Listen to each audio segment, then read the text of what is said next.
إياك نعبد وإياك نستعين اهدنا الصراط المستقيم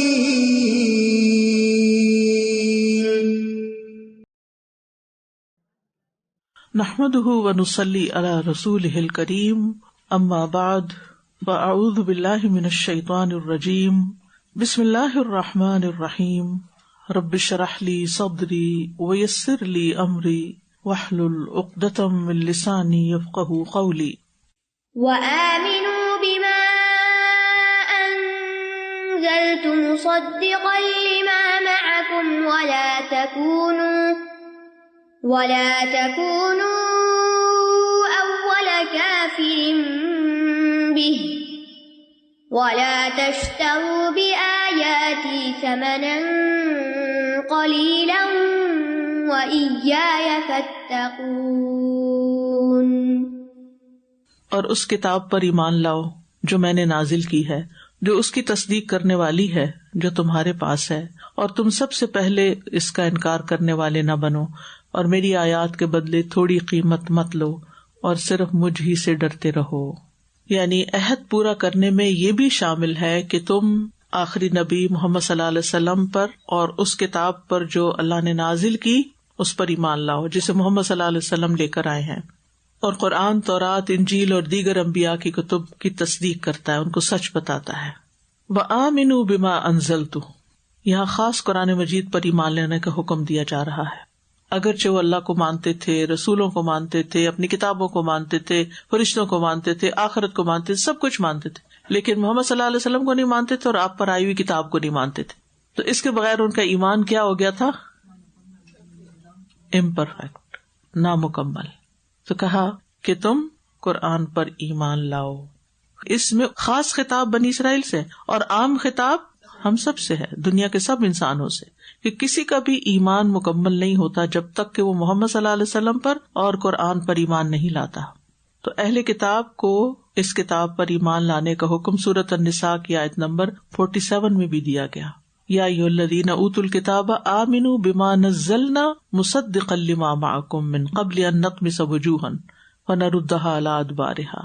اے لوگوں جنہیں کتاب دی گئی ہے اس پر ایمان لاؤ جو ہم نے نازل کیا ہے، اس کی تصدیق کرنے والا جو تمہارے پاس ہے، یعنی تمہاری کتابوں کی یہ قرآن تصدیق کرتا ہے۔ اور یہ حقیقت ہے کہ قرآن پر ایمان لائے بغیر کوئی بھی مومن نہیں کہلا سکتا، کیونکہ یہ ہدایت کا سورس ہے، اور اگر اس کو چھوڑ دے انسان تو پھر وہ رسی اس کے ہاتھ سے چھوٹ جاتی ہے۔ کیونکہ ہم نے پڑھا تھا نا، فَإِمَّا يَأْتِيَنَّكُم مِّنِّي هُدًى فَمَن تَبِعَ هُدَايَ فَلَا خَوْفٌ عَلَيْهِمْ وَلَا هُمْ يَحْزَنُونَ۔ اگر میری طرف سے تمہارے پاس کوئی ہدایت آئے اللہ کی طرف سے، اور وہ ہدایت کیا؟ ذَلِكَ الْكِتَابُ لَا رَيْبَ فِيهِ هُدًى لِّلْمُتَّقِينَ، تو اشارہ قرآن کی طرف ہے۔ فَمَن تَبِعَ هُدَايَ، مراد کیا؟ جو میری اس کتاب کی پیروی کرے گا، فَلَا خَوْفٌ عَلَيْهِمْ وَلَا هُمْ يَحْزَنُونَ، یہ دل میں اترے گا، دل میں جگہ بنائے گا تو آہستہ آہستہ خوف اور غم اور سب کچھ نکلتا چلا جائے گا۔ دنیا میں بھی، آخرت کی جنت سے پہلے ایک جنت دنیا میں بھی ہے، اور وہ ہے دل کی خوشی، دل کا اطمینان، دل کی راحت، دل کا سکون، اور وہ اس کتاب سے حاصل ہوتا ہے، کیونکہ یہ شفاء لما فی الصدور ہے۔ جو ہمارے سینوں کے اندر گھٹن اور غم ہے نا، جو پریشانی اور ڈپریشن ہے، آج بچے کو لاحق ہو گیا ہے، کیونکہ ہم نے انہیں ساری دنیا کی چیزیں لا کے دے دی، ہر طرح کے کھلونا دے دیا، لیکن ایمان نہیں دیا اس طرح جیسے دینا چاہیے۔ ان کی ہر خواہش پوری کر دی، لیکن جو ان بیچاروں کی اصل ضرورت تھی دین، وہ نہیں دیا، لہٰذا وہ سب کچھ ہوتے ہوئے بھی اندر سے خوش نہیں ہے۔ کیوں ٹین ایجرز، ینگسٹرز ڈرگس کی طرف جاتے ہیں؟ کیونکہ اندر سے خالی ہیں، اندر سکون نہیں ہے۔ تو بہرحال یہ قرآن کوئی اس معنی میں نئی کتاب نہیں کہ یہ پچھلی کتابوں کو چھوڑ کر کوئی نیا فلسفہ پیش کر رہی ہے، مصدقا لما معکم، جو تمہارے پاس ہے اس کی تصدیق کرتی ہے۔ ولا تکونوا اول کافر بہ، تو تم اس کے ساتھ سب سے پہلے انکاری نہ بنو، یعنی رسول اور قرآن کا انکار کرنے والے نہ بنو۔ اب یہ پہلے کافر کیوں کہا گیا، حالانکہ اس سے پہلے قریش مکہ میں کفر کر چکے تھے؟ تو ہجرت کے بعد مدینہ میں تو بنی اسرائیل کے پاس تو سیکنڈ لیول پر آ رہا ہے نا حکم، تو پہلے کیوں کہا گیا؟ یعنی پہلے سے مراد یہ ہے کہ جلدی نہ کرو، آگے مت بڑھو اس کے انکار کرنے کے لیے. یعنی اس کا یہ مطلب نہیں کہ دنیا میں سب سے پہلے انہوں نے انکار کیا تھا، اس سے پہلے انکار کر چکے تھے. مطلب یہ ہے کہ تم اہل کتاب ہو اور باقی لوگ تو امی ہیں. تم تو کتابوں کو جانتے ہو کہ کتاب کیسی ہوتی ہے. اگر تم نے انکار کر دیا تو باقی لوگ تو تمہارے پیچھے چلے گئے اور ان کا بھی گناہ تم پر پڑے گا. نبی صلی اللہ علیہ وسلم نے فرمایا تھا، اگر مجھ پر یہودیوں کے 10 بڑے عالم ایمان لے آئیں تو روئے زمین کا ہر یہودی مجھ پر ایمان لے آئے گا. ان کے علماء میں سے اگر 10 عالم بھی محمد صلی اللہ علیہ وسلم پر ایمان لے آئیں تو باقی سب ان کو فالو کر لیں گے. تو ان کے علماء سے ایک طرح سے خطاب ہے کہ تم لیڈ کر رہے، تم آگے آگے، تم انکار نہ کرو ورنہ پیچھے والے سارے انکار کر دیں گے. وَلَا تَشْتَرُوا بِآيَاتِي ثَمَنًا قَلِيلًا، اور میری آیات کے بدلے تھوڑی قیمت نہ لو. یعنی کہنے کا مطلب یہ ہے کہ جو چیز تمہیں ایمان لانے سے روک رہی ہے وہ کیا ہے؟ دنیا کے فائدے، دنیا کا مال. لہذا دنیا کی خاطر اپنی آخرت مت بیچو. اور یہ ثمنًا قلیلا، دنیا میں جو بھی نعمتیں ہیں نا وہ کم ہی ہے. ثمن سے مراد یہاں منصب، جاہ، مال، عزت، کیونکہ وہ مذہبی ٹھیکیدار بنے ہوئے تھے، ان کی بڑی شان تھی، علماء تھے، ان کے سب ریسپیکٹ کرتے تھے. اب ان سے اوپر ایک پروفٹ آ گئے تو وہ کیا سمجھتے تھے؟ یہ وہی والا مسئلہ ہو گیا جو ابلیس کو ہوا تھا، کیونکہ فرشتے تو عبادت کے لیے مکلف نہیں تھے، ابلیس مکلف تھا اور اس نے عبادت کر کر کے فرشتوں کا مقام حاصل کر لیا. اب اس کو یہ ہوا کہ اچھا میں اتنا بڑا عبادت گزار، مجھے کہا جا رہا ہے کہ تم آج پیدا ہونے والے اس انسان کے آگے جھکو. اب یہاں ان کے ذہن میں کیا تھا؟ ہم سب سے زیادہ مذہبی لوگ ہیں، ہم اسکالرز ہیں، ہم بہت بڑی شخصیتیں ہیں، ہمیں کہا جا رہا ہے پروفٹ کے آگے جھک جاؤ. سجدہ نہیں لیکن اس کی بات مان لو. یہ ناممکن ہے، یہ نہیں ہو سکتا. ضد میں آ گئے، حسد میں لوگ ہمیں چھوڑ کے ان کے پیچھے لگ جائیں گے. ہم تو جدی پشتی عالم ہیں اور یہ نبی بنی اسرائیل میں سے چکے نہیں آئے، عربوں میں سے ہیں، لہذا ان کو ہم نہیں مان سکتے. تو دنیا کے حقیر فائدوں کی خاطر دین کا سودا کرنے والے، یعنی اپنے دین کو بیچ دینے والے اور دین سے نکل جانے والے، اور ویسے بھی ان کی ایک عادت تھی کہ لوگوں سے مال لے کے ان کی مرضی کے فتوے دیتے تھے. اس کی طرف بھی اشارہ ہے. سورۃ البقرہ کی 79 آیت میں اس کی وضاحت آئے گی. فَوَيْلٌ لِّلَّذِينَ يَكْتُبُونَ الْكِتَابَ بِأَيْدِيهِمْ ثُمَّ يَقُولُونَ هَٰذَا مِنْ عِندِ اللَّهِ. ہلاکت ہے ان کے لیے جو کتاب کو اپنے ہاتھوں سے لکھتے ہوئے کہتے ہیں اللہ کی طرف سے. باتیں اپنی ہوتی ہیں اور اللہ کا نام لگا کے بتاتے ہیں. تو آیات کو تھوڑی قیمت میں بیچنے والے کون ہیں؟ جو حلال کو حرام، حرام کو حلال کر دیتے ہیں دنیاوی فائدوں کے لیے، لوگوں کو خوش کرنے کے لیے حرام کو حلال بنا کے پیش کر دیتے ہیں. یہاں تک کہ سود تک کو لوگ حلال کر دیتے ہیں. یا پھر ایسی ایسی بدعات ایجاد کرتے ہیں کہ جس میں کھانے پینے کے سامان اور لوگوں کو بٹورا جا سکے. یعنی جو چیزیں دین نے مقرر نہیں کی وہ لوگوں کو دین بتا کے پھر ان سے نذرانے وصول کرتے ہیں. تو دنیا کا سارا مال المتاع کیا ہے؟ ثمناً قلیلا ہے. یاد رکھیے صحابہ کرام نے جان کی بازی لگائی لیکن اپنا دین نہیں کبھی بیچا، اپنی ایمان کا سودا کبھی نہیں کیا. سعد بن نبی وقاص کے بارے میں آپ کو معلوم نا، ان کی والدہ نے کہا تھا سنو میں تمہیں حکم دیتی ہوں اس دین کو چھوڑ دو ورنہ نہ میں کھاؤں گی نہ پیوں گی، یوں ہی بھوکی مر جاؤں گی. وہ کہتے ہیں لیکن میں نے اسلام کو نہیں چھوڑا، میری ماں نے کھانا پینا چھوڑ دیا، لوگ مجھ پہ آوازیں کسنے لگے یہ اپنی ماں کا قاتل ہے. میرا دل بہت تنگ ہوا، اپنی والدہ کی خدمت میں بار بار حاضر ہوا، خوش آمدیں کی، سمجھایا اپنی ضد سے باز آ جائیں. یہ نہیں ہو سکتا کہ میں محمد صلی اللہ علیہ وسلم کے دین کو چھوڑ دوں. کہتے ہیں کہ اس بحث پر 3 دن گزر گئے، ماں نے 3 دن کچھ نہیں کھایا پیا، اس کی حالت غیر ہونے لگی.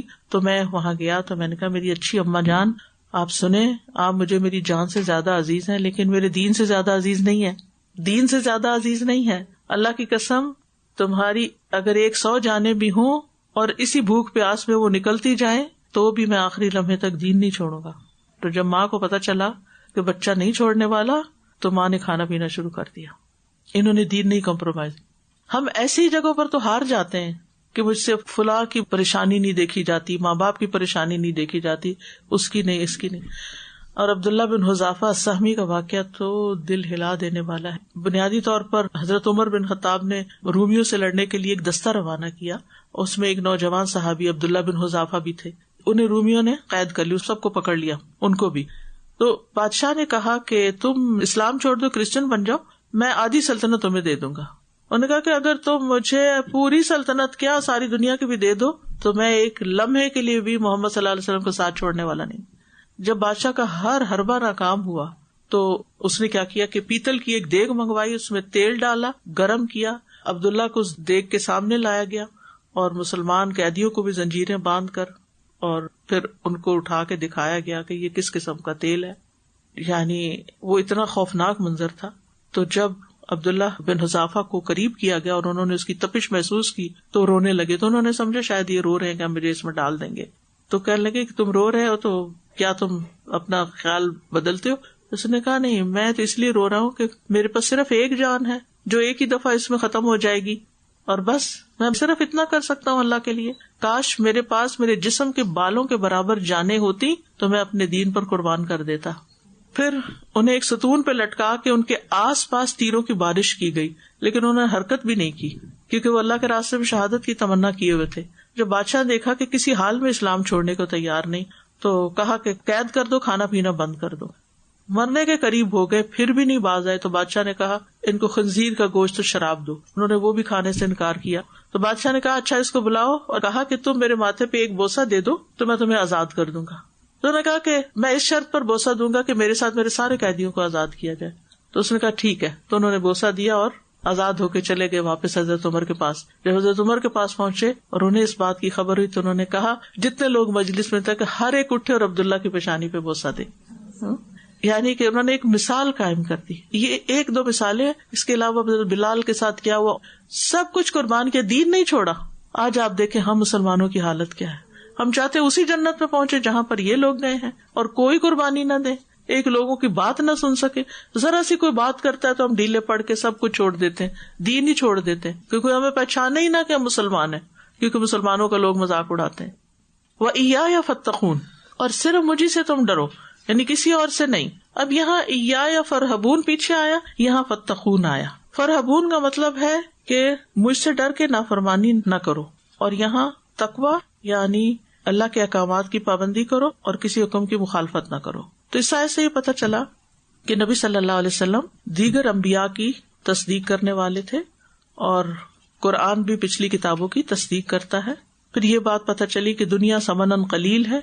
پھر یہ کہ اللہ کے کلام کو دنیا کے پیسوں کی خاطر نہیں بدلنا چاہیے، اور یہ حکم بنی اسرائیل کے لیے خاص نہیں بلکہ ہمیں بھی اپنے دین کو دنیا کمانے کا ذریعہ نہیں بنا لینا چاہیے، اس کو پیشہ نہیں بنا لینا چاہیے. علم حاصل کرنے کے پیچھے دنیا حاصل کرنے کی لالچ نہیں ہونی چاہیے. قرآن سیکھنے کے پیچھے دنیا کمانا مقصود نہ ہو. قرآن کے ذریعے دنیا میں ہی بدلہ لینے کی یا اس کا پورا معاوضہ لینے کی نیت نہیں ہونی چاہیے. نبی صلی اللہ علیہ وسلم نے فرمایا ان قریب ایسے لوگ آئیں گے وہ قرآن کی خوش اسلوبی سے ادائیگی کو اتنی اہمیت دیں گے کہ جیسے تیر کے سیدھا کرنے کو اہمیت دی جاتی ہے، لیکن اس کا بدلہ دنیا میں وصول کریں گے اور اس کے اجر و ثواب کو آخرت تک مؤخر نہیں کریں گے. لیکن اس کا یہ مطلب نہیں کہ اگر کوئی قرآن کی تعلیم دیتا ہے تو اس پر اجرت نہیں لے سکتا. اس آیت کا تعلیم قرآن کی اجرت سے تعلق نہیں ہے کہ جیسے اگر کوئی قرآن ٹیچر ہے مثلاً اور اس کو کوئی ادارہ سیلری دے رہا ہے تو وہ حرام ہے، ایسا نہیں ہے. ٹھیک ہے، یہاں جس کانٹیکس میں آیت نازل ہوئی ہے وہ یہ کہ یہود نے دین کو دنیا کمانے کا ذریعہ بنا لیا تھا، اس کو بزنس بنا لیا تھا. وہ لوگوں کی مرضی کے مطابق فتوے دے کے ان سے قیمت لیتے ہیں. تو ایک ہے آپ ایک کام کرتے ہیں، اپنے وقت کی کوئی قیمت لیتے ہیں، اور ایک یہ ہے کہ آپ دین سیکھتے اور سکھاتے اسی نیت سے ہے کہ یہ مستقبل میں آپ کا پیشہ یا بزنس بنے.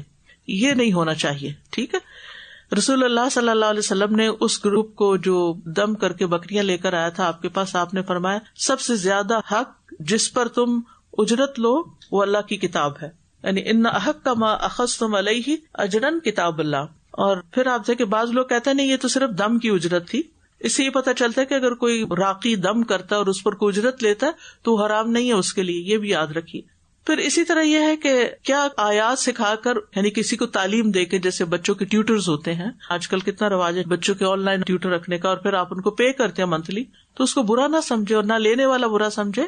کیوں؟ کیونکہ نبی صلی اللہ علیہ وسلم نے ایک شخص کی شادی میں قرآن کی تعلیم کو حق مہر قرار دیا تھا.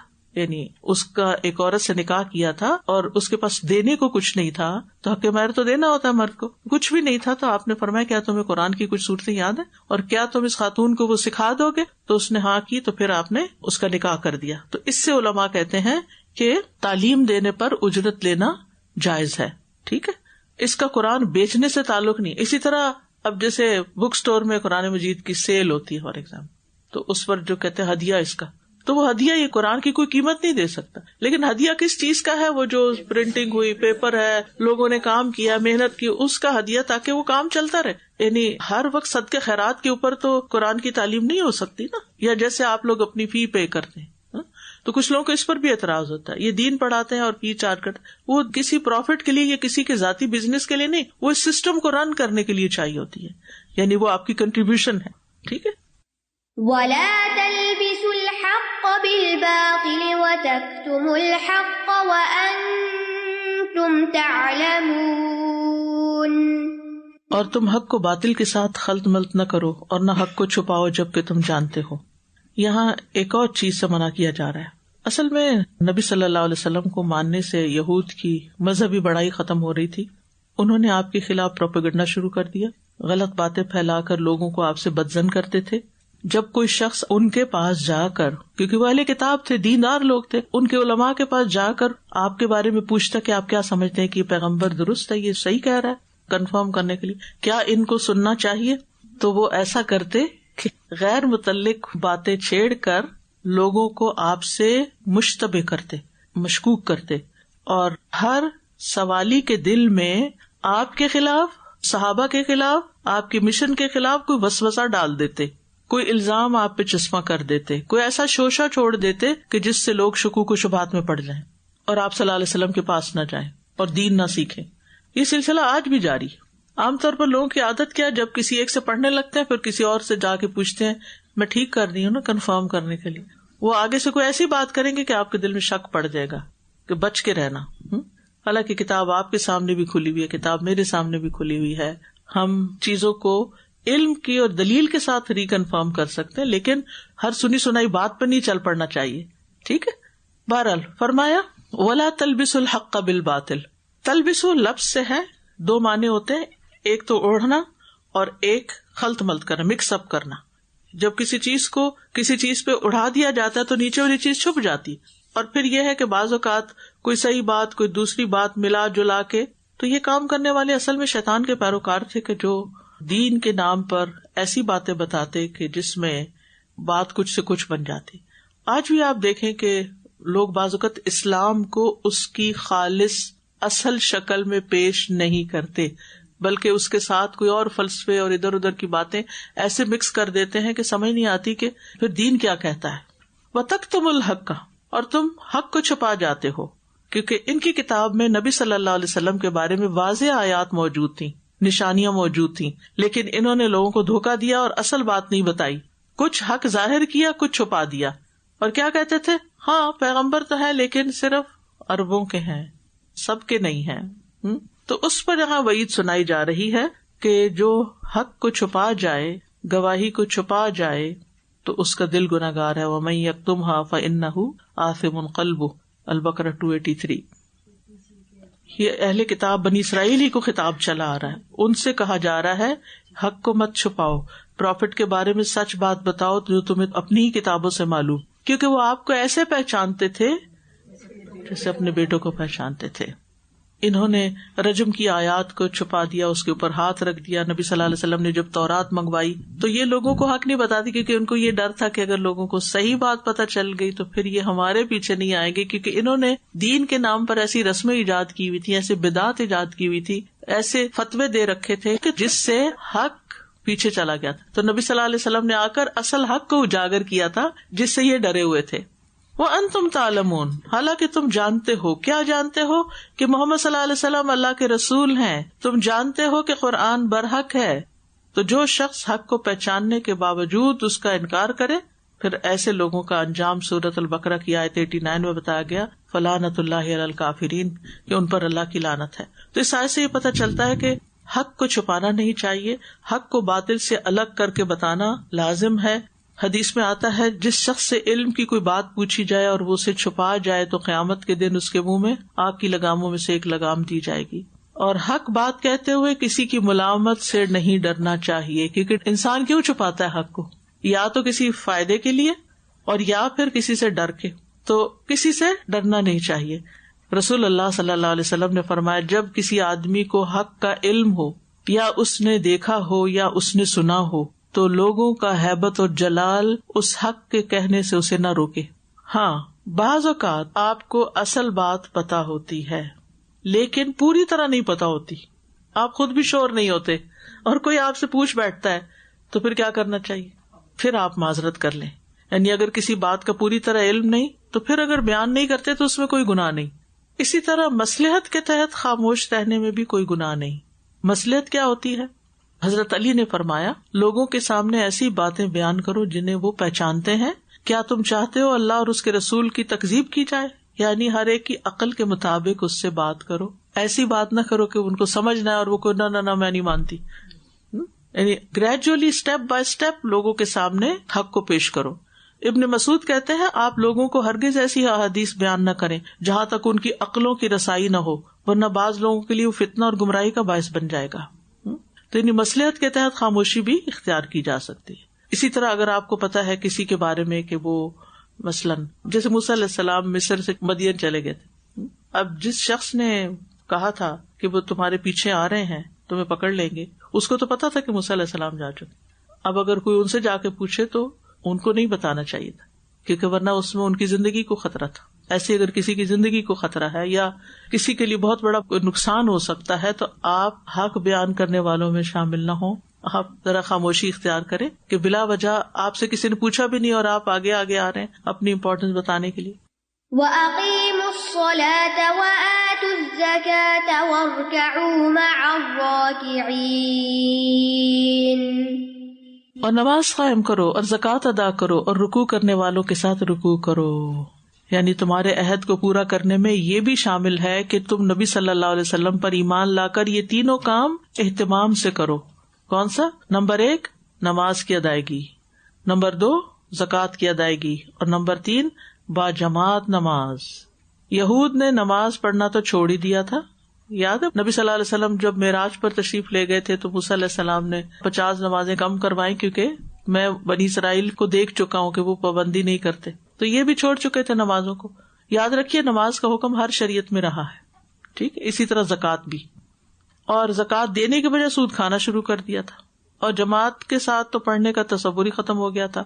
تو انہیں یہ حکم دیا گیا کہ نماز قائم کرو. قائم کرنے کا مطلب ہوتا ہے اس کی شرائط اور ارکان اور واجبات کے سمیت اس کو پڑھنا. اور صلاۃ کا لفظ یہاں فرض اور نفل دونوں کے لیے ہے, اور اس آیت سے یہ پتہ چل رہا ہے کہ سابقہ امتوں پر بھی نماز فرض تھی. سورۃ الانبیاء میں جہاں انبیاء کا ذکر آتا ہے وہاں ذکر آتا ہے وَجَعَلْنَاهُمْ أَئِمَّةً يَهْدُونَ بِأَمْرِنَا وَأَوْحَيْنَا إِلَيْهِمْ فِعْلَ الْخَيْرَاتِ وَإِقَامَ الصَّلَاةِ, کہ ہم نے ان پیغمبروں کو نماز قائم کرنے کا وَإِيتَاءِ الزَّكَاةِ زکوٰۃ ادا کرنے کا حکم دیا تھا. بہرحال اصولی طور پر یہ بات سمجھ لیجیے کہ تمام انبیاء کو نماز کا حکم دیا گیا. ابراہیم علیہ السلام نے کیا دعا کی تھی؟ رب اجعلنی مقیم الصلاۃ ومن ذریتی ربنا وتقبل دعا. اسماعیل علیہ السلام اپنے گھر والوں کو نماز کا حکم دیتے تھے. موسیٰ علیہ السلام کی طرف وحی کی گئی کہ تم اپنے گھروں کو قبلہ بنا لو اور نماز قائم کرو. عیسیٰ علیہ السلام کی طرف وحی کی گئی وَأَوْصَانِي بِالصَّلَاةِ وَالزَّكَاةِ, اللہ نے مجھے نماز اور زکوٰۃ کا حکم دیا. بنی اسرائیل سے وعدہ لیا گیا, 83 میں آئے گا انشاءاللہ, وَأَقِيمُوا الصَّلَاةَ وَآتُوا الزَّكَاةَ. یحییٰ علیہ السلام نے بنی اسرائیل کو جمع کر کے ٹیلے پہ کھڑے ہو کر ان کو کیا حکم دیا کہ اللہ نے تمہیں نماز کا حکم دیا ہے, جب تم نماز پڑھو تو ادھر ادھر نہ دیکھو, کیونکہ اللہ اپنا چہرہ نماز پڑھتے ہوئے بندے کے چہرے کی طرف رکھتا ہے جب تک وہ ادھر ادھر نہیں دیکھتا. تو ہمیں بھی یہ پابندی کرنی چاہیے, نماز میں ادھر ادھر نہیں دیکھنا. انبیاء مشکل وقت میں نماز کا سہارا لیا کرتے تھے, جب انہیں کوئی پریشانی آتی تو نماز کی طرف دوڑتے. وآتوا الزکاۃ, اور زکوٰۃ ادا کرو. زکوٰۃ کا لفظ جو ہے اس کے 2 معنی ہیں, ایک ہے بڑھ جانا اور ایک ہے پاک ہونا, تزکا کے معنوں میں. تو زکوٰۃ سے دولت بڑھتی بھی ہے اور گناہ بھی دھلتے ہیں, مال صاف بھی ہو جاتا ہے. تو یہود پر نماز بھی فرض تھی اور اسی طرح زکوٰۃ بھی فرض تھی. اور پھر تیسری چیز کہی گئی وَارْكَعُوا مَعَ الرَّاكِعِينَ, کہ رکوع کرنے والوں کے ساتھ تم بھی کرو, یعنی مسلمانوں کے ساتھ مل کر جماعت سے نماز پڑھو. نماز کا ایک اہم رکن ہے رکوع, تو یہاں مراد پوری نماز ہے, خالی رکوع نہیں. یہ نہیں کہ تم آؤ رکوع کر کے چلے جاؤ, یہ نہیں مطلب. مراد اس سے یہ ہے کہ جماعت سے نماز پڑھو, ایک انداز ہے کہنے کا. اور پھر نماز با جماعت کی اہمیت بھی پتہ چلتی ہے. نماز جو ہے وہ ایمان کی علامت ہے, بچوں کو بچپن سے شروع کرا دینی چاہیے. نماز کا وقت آئے تو پہلے نماز ادا کرنی چاہیے. زکوٰۃ کا وقت آئے تو زکوٰۃ نکال دینی چاہیے. نماز کے فوراً بعد زکوٰۃ کا ذکر آتا ہے جو مالی عبادت ہے, اسلام کی پہچان ہے. زکوٰۃ سے مال کا شر اور وبال دور ہو جاتا ہے, مال کی برائی دور ہو جاتی ہے, میل کچیل نکل جاتی ہے, مشکوک مال نکل جاتا ہے, اور دل کی خوشی سے زکوٰۃ ادا کرنا جنت میں لے جانے کا باعث ہے.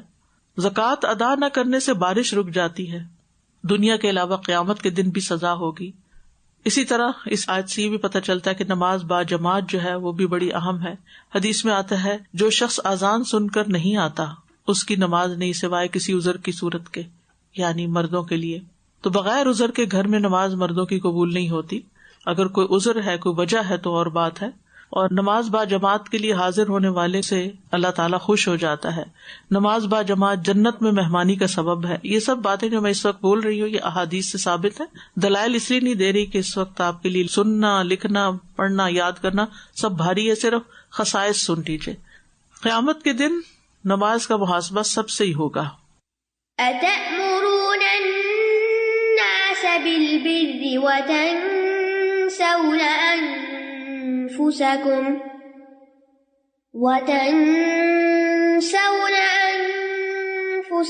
وَأَنْتُمْ تَتْلُونَ الْكِتَابَ أَفَلَا تَعْقِلُونَ. کیا تم لوگوں کو نیکی کا حکم دیتے ہو اور اپنے آپ کو بھول جاتے ہو حالانکہ تم کتاب کی تلاوت کرتے ہو؟ کیا تم عقل سے کام نہیں لیتے؟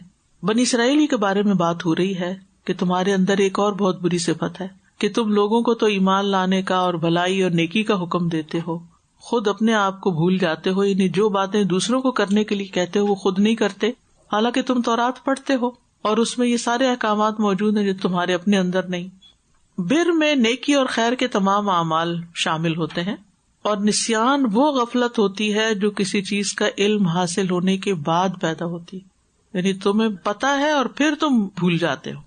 یعنی دوسروں کو نیکی کرنے کے لیے کہتے ہو اور خود اس کا خیال ہی نہیں کرتے, اپنے لیے بھول جاتے ہو. اوروں کو یاد کراتے ہو, اپنے لیے یاد نہیں رہتی تمہیں. بالخصوص ان کے علماء کو خطاب ہے اور بالعموم تمام لوگوں کو خطاب ہے. اور یہ صرف بنی اسرائیل کے لیے نہیں ہے, ہمارے لیے بھی ہے. مثلاً ہم اپنے بچوں کو کہتے ہیں نماز پڑھو اور خود بیٹھے رہتے ہیں ٹی وی کے آگے, تو وہ انتہائی غلط مثال پیش کر رہے ہیں کہ جو کام کسی کو کہہ رہے ہیں وہ خود ہی نہیں کر رہے. ابن عباس کہتے ہیں مدینہ کے یہود میں سے ایک شخص اپنے داماد, رشتے دار اور اس آدمی کو جس کے اور اس کے درمیان مسلمانوں میں سے کوئی تعلق ہوتا, اس کو کہتا کہ جس دین پہ تم قائم ہو ثابت قدمی سے قائم رہو.